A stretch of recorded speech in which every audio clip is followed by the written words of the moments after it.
Hello everyone, I am SS the Showstopper and today is the 2nd of September 2023. Now I've seen some things that are floating around on social media and it's in reference to a lot of women who are talking about guys who are mean and saying that rich guys are very mean.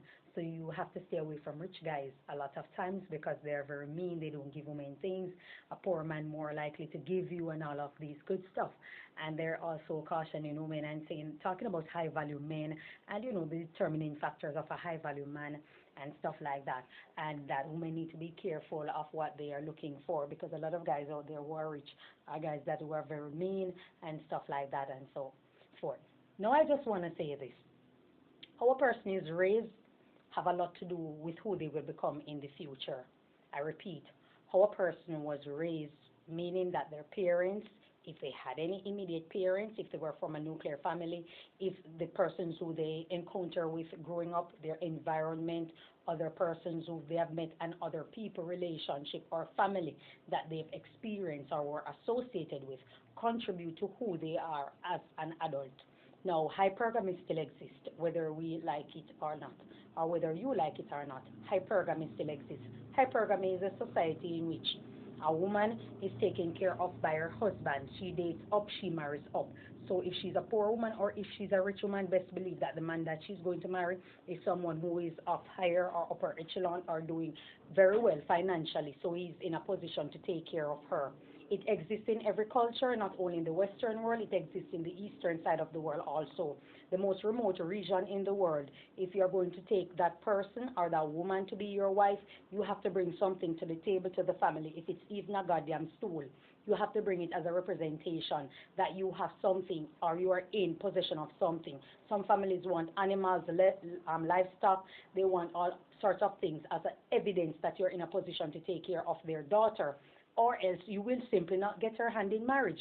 And that's how it works on the eastern side of the world and in many cultures. I just gave you the remote culture as an example. Over on the western side, because everybody has live and do for will or do what thou will, so they believe in the shacking up relationship and the shacking up lifestyle. Because of such, they put hypergamy away because they tell themselves that a guy is poor, you should help to build him based on the teachings of their older mother, grandmother, and all these women in their life. So you must build with the guy and stay with the guy. But history also proves that when you do 20 years with a man, shacking up with him, you get nothing in the end. As soon as he gets that one opportunity to leave or to abandon you, that's what he does. And he also practices hypergamy, which is where the woman takes care of the man. And so he moves off very quickly, and we'll see the next woman who is doing well or doing better than you as an opportunity to uplift himself or upgrade himself. And so he no longer sees you as that desirable woman because you represent the struggle, you represent the hardship that he faced while he was with you. Might I also add that black women are the main women who have this mentality to think that it's okay to suffer and struggle with a guy while in relationship and stuff like that. If you go into other ethnicities and other races, they're not going to put up with it because they practice hypergamy and they believe in the fundamentals of a man being in a position to take care of a woman before he decides to make her a wife and also a mother. Now let it be known also that whether a guy is rich or whether a guy is poor, it has nothing to do with whether he will be mean. Like I said, how he was raised is a contributory factor. There are guys out there who do very well and they believe in taking care of their woman. However, if they're living a promiscuous life and stuff like that, they will not take care of every woman they encounter with. They might give her something. If you're willing to live that life with a guy also, you might get something, but he's not going to put himself in a position where he is minding you or taking care of you. You understand me? Unless you are his girlfriend and stuff like that. There are also guys out there who decides that they're doing very well and they decide that, okay, you're also their girlfriend, but there are certain things that they are not going to do. So they want to know that you are successful also or you're doing very well financially. So they have a limit as to what they will do for you. And it does exist. But again, that's what a woman decides to settle with. That's her thing. You also have guys who are not doing so well. However, for some strange reason, they happen to accomplish or achieve themselves a girlfriend who they live with. And so whatever it is that they feel like giving, they will.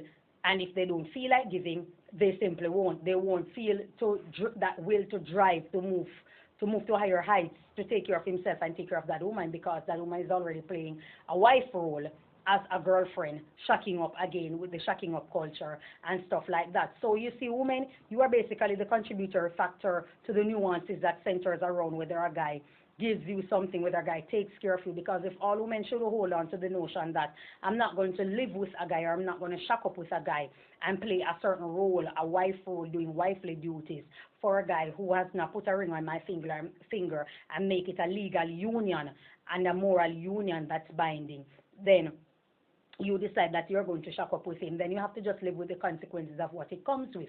Also, if you're the type of woman out there who is just okay with having a boyfriend, or you meet a rich guy and you're mesmerized by whatever it is that he has, whether it be a nice car, whether it be a very nice house or a nice apartment or his business status, if you're mesmerized by it, then you will be hesitant to ask him for things.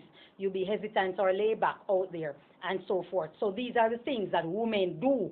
You understand me? I speak on the male side. These are things that women do. Also, there are some guys out there who say that they don't like when women ask them for things. They rather give it to women. But it's also a trick, because you not asking for it, they might take it as a notion that you don't want it, and it gives them the liberty to not give it to you. So, ladies, at the end of the day, you are the one who holds the fire here. You are the one who holds the position of power here. And if you decide that you're not going to lay with a man, you're simply not going to lay with him unless he's in a position where he's ready for a wife, he's ready for a relationship, he's ready for something serious. And so you will not hand over your body to him without evidence that you will become someone of worth in his life. You understand me? That's just how the cookie crumbles. Everywhere you go in the world, people are practicing hypergamy.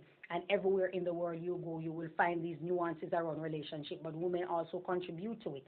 And that's also something that women, you have to take into consideration and look and see that this is where you are going wrong. This is what you are doing. And there are just way too many of them. I can understand a lot of women are in major setback based on their educational background, inability to get a gainful job, inability to take care of themselves, take care of their families, and all these good stuff. So they will basically sell their self-esteem or sell their pride and stuff like that just because they want something. They want a good meal. They want to go to the supermarket. They have things that they want to buy as a woman and stuff. So we can understand in 2023 what life is like. May I also say this? The integrity of a man or the fiber of a man is not based on his pocket only. It's not based on his ability to take care of a woman only. It's solely the key part to knowing the worth of a man is solely based on his integrity, his ability, or his status, wherein people are able to trust him.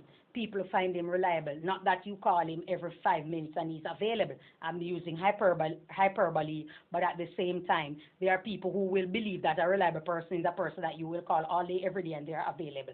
Reliability meaning that they stick to their words.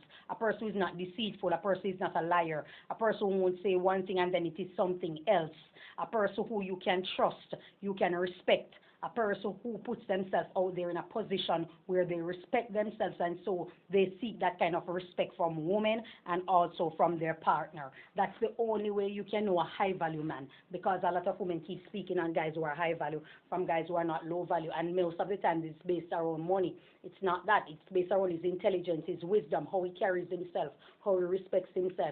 Like I said, the ability where people are able to trust him, people find him reliable, people find him his ability to communicate and communicate with respect. Those are the things that make up the man. Those are the things that you use to determine a high value man. Not a man who is going to come on the internet and disrespect women, belittle women, speaking about women vaginal cavity, speaking about their experience with other women, labeling women as all sorts of names just to get their point across, using a broad brush and calling women all sorts of names, catering to misogyny, catering to these old, archaic, like I said, mindset, these antediluvian mindset that women are subjects, women are carpet, women should cater to them all day, every day, whether they decide to put a ring on your finger or not. Those are not men, those are grown boys. And they are lost in translation, they are lost in illusion, they are lost in delusion of the whole realm of misogyny, and they simply cannot advance themselves from it. So with that being said, I hope I made some clarification. I hope people are able to understand and get a clear and precise mind what a high value man is, and whether or not a man is mean based on his pocket, or a man is mean based on his him just being mean or based on how he was raised, because oftentimes it's not that he's rich and he's mean. Oftentimes it's how he was raised, it's how he sees women. A lot of men out there do not see women as value. They see women as subject, like I said.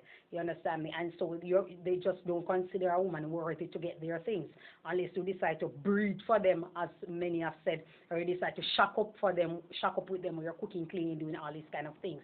They don't want a wholesome relationship that's under marriage. They don't want a wholesome family. They are looking their escape, their get, their gut. And as soon as they accomplish it, boops, they're moving on to the other one. And whether the guy is rich or whether he's poor, it's the same behavioral pattern. It makes no difference. So I think that is something that a lot of women need to take into consideration. I hope my point was clear and precise. Thank you so much. Enjoy your day. God bless you.